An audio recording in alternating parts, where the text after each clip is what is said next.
Hi everyone, this is Jill McCartney. I'm your instructor for Athletic 500, Leadership and Athletic Administration. This is the week one kind of mini lecture or mini discussion that I'd like to provide for you at the beginning of each week so that you have a kind of overview of the readings, of the focus for this week, and the assignments that we'll talk about.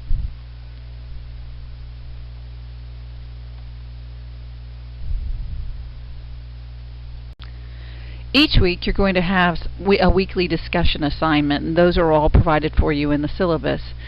Please note that for each week your initial response, and that will be the response to the kind of main question, is due by Thursday. There's one exception when you just post an assignment and some responses to that, and in that case those will be due on the Sunday of the week.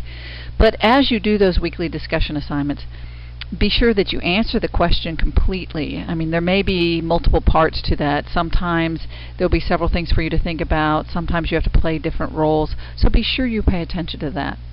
It's also important that you cite course readings. So whatever the assigned readings are for that week, the questions generally come out of that reading.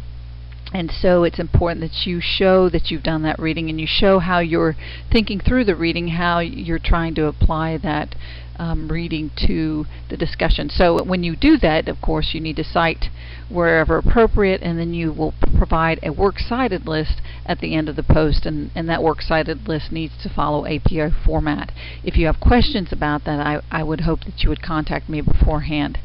Okay, and you may use other sources. I mean, you've taken other classes, you've done other readings. Feel free to bring in those readings to the discussion, but those would be in addition to the course readings. Again, I just want to underscore the importance of doing the reading for the week.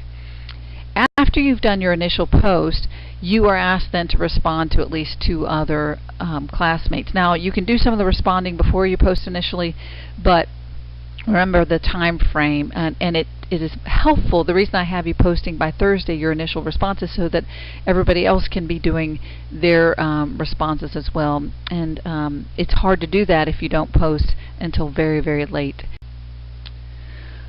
All right, for these discussions that I'm providing, or these little mini lectures at the beginning of each week, the reason I provide these is to kind of have some connection with you, because I know doing online work is not always the easiest, but also to help focus you on the things that are important in the reading and how they might apply to the discussions. So I'm using these to highlight the key points, to expand on some key ideas, and to relate, I hope, to kind of what's going on in the world of sports. These lectures are not meant to replace the reading. There is no way that I will be covering everything in the readings. That's for you to do. For this first week, you are asked to read Chapter 1, Appendix A, and Chapter 8, pages 220 through 229. And if you do have the second edition, those page numbers are 235 through 242. The second edition just came out, so I don't know how many of you have that one. So that's the reading for the week. And then for the discussion, you're asked to introduce yourself to the class and talk about kind of where you see yourself heading. What's your intended career path? Now, for this first discussion, I would like for you to be sure to bring in the course readings. That's important for this. Obviously, if you're not exactly sure where you're going, talk to us about some of the things that you're learning from the text that might help influence where you think you might want to go. Be sure you have this introduction posted by Thursday, and then you'll want to respond to your classmates through the rest of the week. All right, so let's talk a little bit about sport management. This is the kind of class that you're in, and this is a career field that you have identified. Well, the interesting thing about sport management, it is a relatively new field, and it combines research and knowledge on the sports industry with research and knowledge on management and those theories. So as you do your readings, you're going to note there's a lot of kind of business management or management theory, and then there is quite a bit of application to the sports industry, or dealing with those management theories in relation to the sports industry. And that's what it is. It's combining those two content areas. And sport management, a degree in sports management prepares you for careers in college athletics, professional sports teams, fitness and rec centers, youth sports organizations, sports goods manufacturing and retailing, obviously careers in professional athletics as well. As you do the reading for this week, particularly Chapter 1, it will talk about sports managers, and it will talk about the responsibilities, the different traits, the various management functions, and the key skills. As you're reading through, do some self-reflection, and you're encouraged to do so as with some of the activities that you do, so that you get a sense of kind of what are the types of things that you will feel comfortable with, and is this the kind of career that you will do well in. So there's good information here in these areas.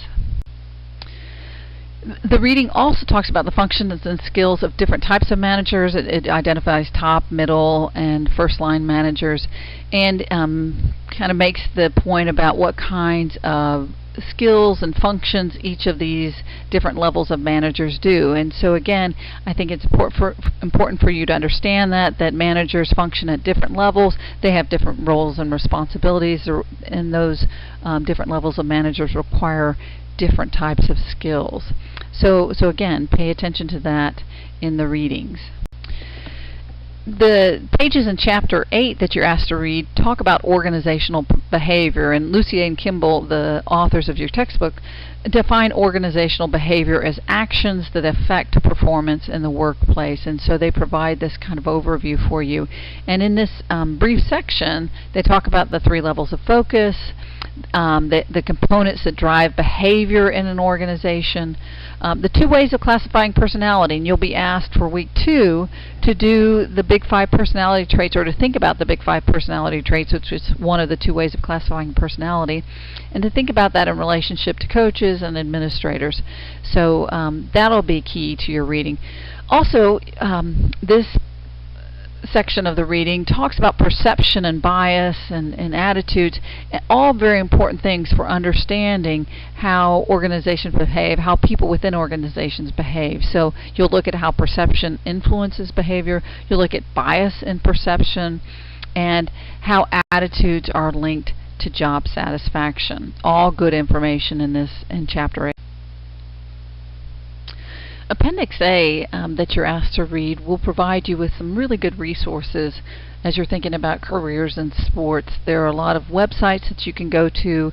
There's great information about internships and networking. So as you're reading through Appendix A, keep in mind that these are all things that might be useful to you as you're looking ahead to your career in sports. There's another great resource that I encourage a lot of young people just starting out in their careers in sports to look at, and that's the NCAA.org website.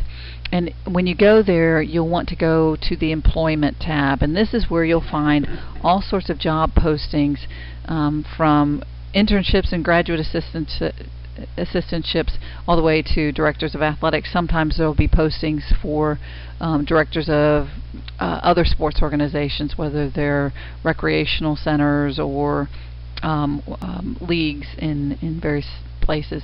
So go there, take a look at the types of jobs that you think you'd be interested in. Look at what is required for that so that you can be sure you're taking courses in that area or getting experience in that area.